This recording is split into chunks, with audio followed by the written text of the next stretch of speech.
Bonsoir une fois de plus à tout le monde. Je suis Vincent Kamini.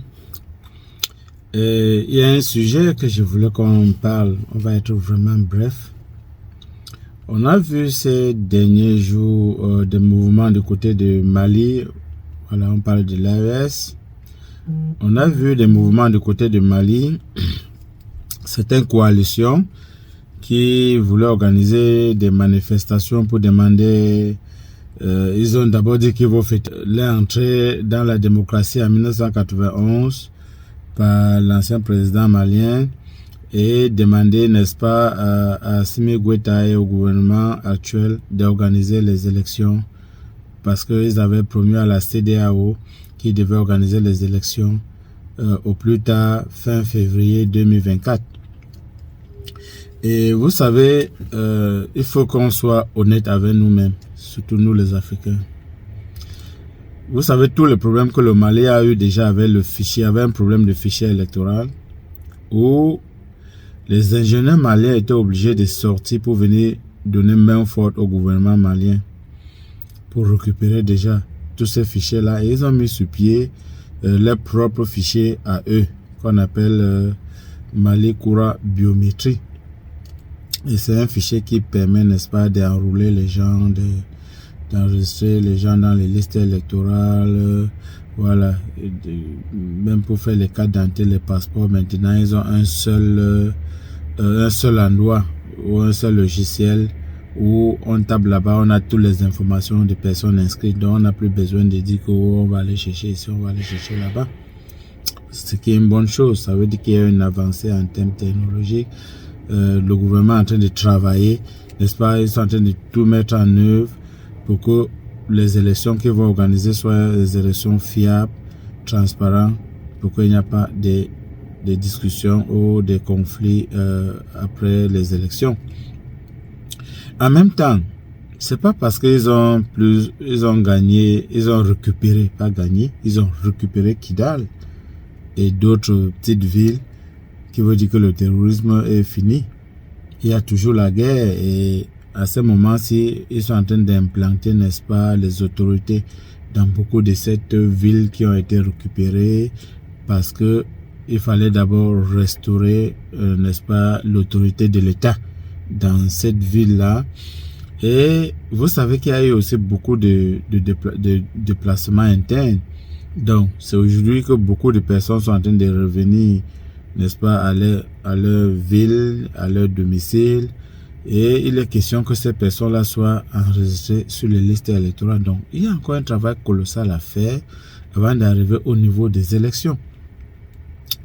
Mais si vous suivez les informations à l'international, vous allez voir que il y a les gens tapés dans l'ombre qui sont en train de pousser, n'est-ce pas, certains Maliens d'aller revendiquer les élections parce que les militaires sont en train de caler au pouvoir, ils ont récupéré le pouvoir, ils ne veulent plus donner le pouvoir au peuple, machin et tout ça. Et on s'est dit, il faudrait que nos peuples regardent quand même ce que les gens font et voir si ces gens-là sont en train de travailler pour le peuple ou ils sont en train de travailler pour eux-mêmes.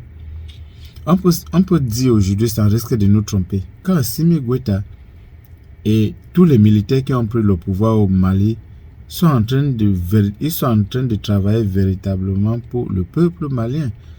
Parce qu'il y a les avancées, qu'on peut noter au Mali aujourd'hui. Voilà. Si c'est seulement sur cette lutte contre les djihadistes, il y a quand même eu les avancées. À une époque, les Maliens ne pouvaient pas aller à Kidal. Le nord Mali était complètement coupé en deux. Aujourd'hui, ils ont récupéré un certain nombre de places. Ils ont chassé quand même les djihadistes. Or, n'est-ce pas, même s'ils sont toujours, ils sont là, ils ne sont plus comme avant où ils étaient là. Tout le monde savait que c'était les fiefs. Personne ne peut passer au point où il y avait les drapeaux affichés là et tout ça. Aujourd'hui, c'est différent. Personne ne peut nier ça. Personne ne peut nier. Et la question qu'on se pose, c'est tous ces occidentaux-là qui sont en train de demander « Oh, il faut faire les élections, il faut faire les élections ». Nous, on ne comprend pas ces 2 poids, 2 mesures. Je pense qu'il devait avoir les élections en Ukraine depuis l'année dernière, fin de l'année dernière. Zelensky a dit que le pays est en guerre. Dans ces conditions-là, il ne peut pas organiser les élections. Mais je n'ai pas vu des médias occidentaux sortir pour dire à Zelensky, mon ami, tu devais faire les élections, il faut faire les élections. Ils ont soutenu. Mais ils sont en train de demander au Mali, au Burkina Faso, au Niger, de faire les élections et donner le pouvoir, n'est-ce pas, aux civils. Mais vous nous faites rire là, vraiment. Vous nous prenez pour les cons ou bien? Aujourd'hui, nous aussi, on réfléchit déjà. Ce n'est plus comme avant, là où on écoutait les matchs à la radio et quelqu'un nous faisait rêver. Non, aujourd'hui, là, nous aussi, on voit les matchs en direct. Avec l'événement des réseaux sociaux, les informations fusent partout. C'est en un clic, on a les informations. En un clic. Donc, le mensonge, là, je pense que c'est terminé. Le mensonge, là, est fini. Et j'ai dit à nos frères, peuple malien, pour ceux-là qui sont en train de vouloir amener le trouble, vouloir troubler le bon fonctionnement de l'État malien, de rapidement se ranger. Parce que ces gens-là connaissent seulement gâter. Quand ça se gâte, après, eux ne sont pas là pour arranger. Si vous voulez les preuves, voilà la Libye. Quand on allait tuer Kadhafi, on a dit qu'on venait avec la démocratie, Kadhafi était un dictateur, machin. Je vous rappelle qu'en Libye, à l'époque, personne ne payait l'eau, l'électricité, l'hôpital, tout. Les gens avaient même les rations alimentaires. L'argent qui leur était versé. Kadhafi exploitait tout le pétrole lors de Libye et il redistribuait ça au peuple. Et personne ne peut nier, personne ne peut me dire le contraire. Il y avait ce qu'on appelle redistribution de biens à tout le monde, parce que tout le monde vivait bien.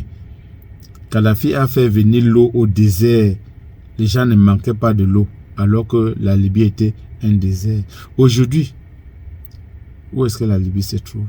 Est-ce que vous avez vu l'état de la Libye? Est-ce que vous avez vu comment le peuple libyen vit aujourd'hui? S'il vous plaît, mes frères, ce que les gens se connaissent faire, c'est nous séparer. C'est diviser pour mieux régner. Ne nous divisons pas. Ce n'est pas le moment de nous diviser. C'est le moment d'être soudés. C'est le moment d'être soudés.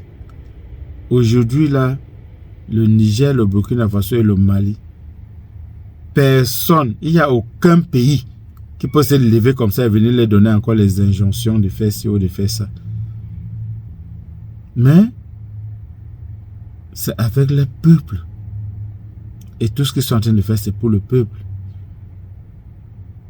S'il vous plaît, soyez patients et laissez Assimi Goïta faire le travail qu'il est en train de faire. Une fois qu'il a fini de faire le travail, qui vous dit même que s'il organise les élections, vous les politiciens là, vous allez même gagner les élections là. Il peut organiser les élections, il démissionne de l'armée, il met sa candidature. Vous savez qu'il va être voté, sans discussion, sans tricher, il n'a pas besoin de tricher. Il n'aura pas besoin de tricher et il va gagner les élections. À ce moment, vous allez encore dire quoi? Donc, laissez que la sécurité soit mise et après, il y aura les élections. Vous allez battre campagne. Vous voulez faire un regroupement dans un pays où il y a les djihadistes.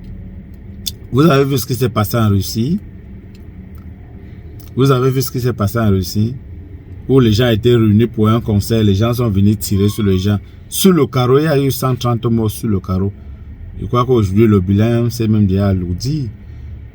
Alors, vous organisez un grand manifestation que vous êtes en train de dire. Et quand on jette une bombe là-bas, ça tue les gens. Vous serez encore les premiers à accuser le gouvernement que pourquoi est-ce qu'il n'avait pas interdit. Maintenant qu'on interdit, c'est qu'ils sont devenus des dictateurs, qu'on est en train de bâillonner les gens ne peuvent plus s'exprimer et tout ça. Moi, je pense que cette interdiction-là, c'est pour vous protéger. Si Assimi Goïta interdit ces manifestations que vous avez fait aussi, le gouverneur interdit, c'est même le gouverneur qui a interdit, parce que quand on dit Assimi Goïta interdit, quand le gouverneur interdit, c'est par rapport aux informations qu'ils ont à leur possession. Vous croyez que le djihadisme est fini? Vous croyez que les terroristes sont finis? Ils ne sont pas partis, ils sont toujours là. Ils sont toujours là. Vous faites une manifestation et que par hasard, il y a 400-500 personnes qui sont réunies. Et quand on jette une bombe là, où on sort là, on tire, même si c'est une personne qui tombe, les Africains, nous ne voulons plus perdre nos frères. Nous ne voulons plus perdre nos frères. Donc, s'il vous plaît, soyez patients. Soyez patients. À vous, les Occidentaux, allez d'abord organiser les élections en Ukraine. Quand vous allez finir d'organiser les élections en Ukraine, vous revenez en Afrique, nous demandez d'organiser aussi les élections dans les pays où vous avez installé le djihadisme et le terrorisme. Mais allez d'abord en Ukraine. Tant que l'Ukraine n'a pas organisé les élections, ne demandez à aucun pays de l'AES d'organiser les élections. Il dit ça aux Occidentaux. Tant que l'Ukraine, que vous supportez à coût de milliards d'euros, tant qu'ils n'ont pas organisé les élections, ne demandez à aucun pays de l'AES d'organiser les élections. C'est notre seul Nathalie Yam qui avait dit au général Tiani que il faut renvoyer les élections même dans 10 ans. Mais je sais que c'était pour ironie, c'était juste pour rire un tout petit peu. Voilà, mesdames et messieurs, on va s'arrêter là pour ce soir. Je voulais poser ces réflexions-là parce que j'ai vu cette information et ça m'apparaît un peu bizarre que bon, voilà, quand on arrive à vous infiltrer, hein, il y a les divisions qui peuvent, n'est-ce pas, s'installer. Et cette division-là ne peut causer beaucoup plus de tort que du bien. Donc, il est temps qu'on se réunisse et qu'on regarde vers la même direction pour suivre le but final qui est le développement de nos pays africains, qui est la souveraineté de nos pays, souveraineté réelle, que vous pouvez vous lever demain, vous dites j'ai envie de faire telle chose et personne vous dit vous ne pouvez pas faire ça, vous ne pouvez pas faire ci. Que vous soyez capable, n'est-ce pas, de faire vos choses sans demander à quelqu'un. Ce n'est que pas ça et ce n'est que comme ça que vous pouvez développer votre pays. Les militaires ne seront pas là éternellement. Ils passeront, mais le pays va rester. Aujourd'hui, quand tout le monde regarde Ghana, tout le monde est content. Oh, Ghana, c'est un modèle de démocratie. Mais est-ce que vous savez que c'est un militaire qui avait pris le pouvoir par force avant de redresser Ghana comme le Ghana est? Est-ce que vous savez que quand ces militaires avaient pris le pouvoir, on a dit élection, il a organisé les élections, il est rentré s'asseoir à la caserne. Et le président qu'on a mis a voulu recommencer avec les anciens modèles, les anciennes choses qui ne marchaient pas. Il est revenu reprendre ce pouvoir-là et cette fois-là, il est resté là pendant longtemps. Après même, il a enlevé la tenue, il a accroché. On l'a élu comme président. Et il a redressé le pays, il a démocratisé le pays. Et le Ghana a finalement, il a remis le Ghana sur le rail. Aujourd'hui, tout le monde prend le Ghana comme modèle. Mais ça part où? C'est exactement le travail que les Assimi Goïta, les Ibrahim Traoré et le général Tiani sont en train de vouloir faire pour leur pays. Pour que demain, même s'ils ne sont plus là, qu'il n'y a plus les démocratiquement élus qui vont venir vendre le pays comme ce qui s'est passé avec le Niger. Vraiment. Mesdames et messieurs, merci toujours de regarder nos vidéos. N'oubliez pas de mettre le like, de partager les vidéos, de souscrire, n'est-ce pas, à nos différentes pages. Nous follow sur Facebook, TikTok, Instagram et surtout sur YouTube. Merci beaucoup. Bonne soirée à tout le monde. Je vous aime. Bye bye.